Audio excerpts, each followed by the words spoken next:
Tak lama kemudian kesehatannya melemah.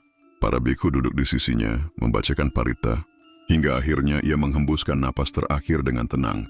Epilog, warisan sang raja. Raja Mahinda keempat dimakamkan di sebelah barat Mahavihara. Rakyat membangun stupa kecil di atas abu jenazahnya, yang kelak dikenal sebagai stupa Dharma Raja.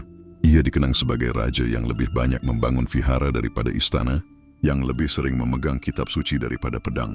Dalam sejarah Sri Lanka, namanya berdiri sejajar dengan para raja besar lainnya, bukan karena wilayah yang ditaklukkannya, melainkan karena ia menjaga jiwa bangsa dengan dharma. Penutup. Demikianlah kisah Raja Mahinda keempat, sang penjaga dharma dari abad ke-10 Masehi. Hidupnya adalah kesaksian bahwa kekuatan seorang raja bukan hanya diukur dari besarnya pasukan atau luasnya wilayah, melainkan dari seberapa dalam ia menjaga nilai-nilai rohani bangsanya. Dia adalah raja, pembangun, penjaga dharma, dan di atas segalanya, seorang ayah bagi rakyatnya. Warisan Raja Mahinda IV.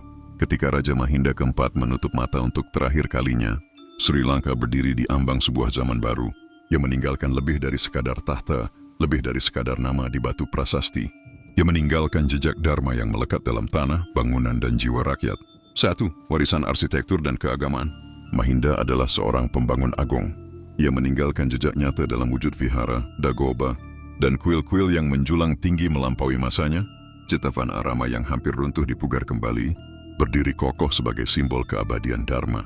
Mahavihara dan Abhayagiri diperluas, menjadikannya pusat pendidikan rohani yang menyaingi Universitas Agung Dunia. Vihara-vihara baru di selatan, di Ruhuna dan Tisamaharama, didirikan untuk menyatukan negeri melalui ajaran Sang Buddha.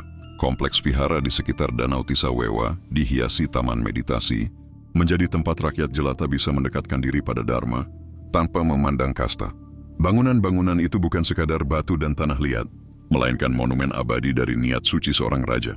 2. Warisan dharma dan pendidikan. Di masa Mahinda, kitab-kitab suci Tipitaka disalin ulang secara besar-besaran. Ia mendirikan pusat penyalinan naskah, memastikan ajaran Sang Buddha tidak hilang di telan waktu. Ia juga membangun sekolah vihara di Mihintale dan Tisamaharama, tempat para bikhu muda belajar dan rakyat kecil mendapat pengetahuan dasar. Untuk pertama kalinya, pendidikan bukan hanya hak kaum bangsawan, tetapi juga rakyat sederhana. 3. Warisan politik dan keadilan. Mahinda menulis hukum berdasarkan nilai dharma, keadilan, kasih sayang, dan kesetaraan. Hukuman mati jarang dijatuhkan. Sebaliknya, para pelanggar diberi kesempatan menebus kesalahan dengan kerja bakti membangun vihara, memperbaiki irigasi atau menyalin kitab suci.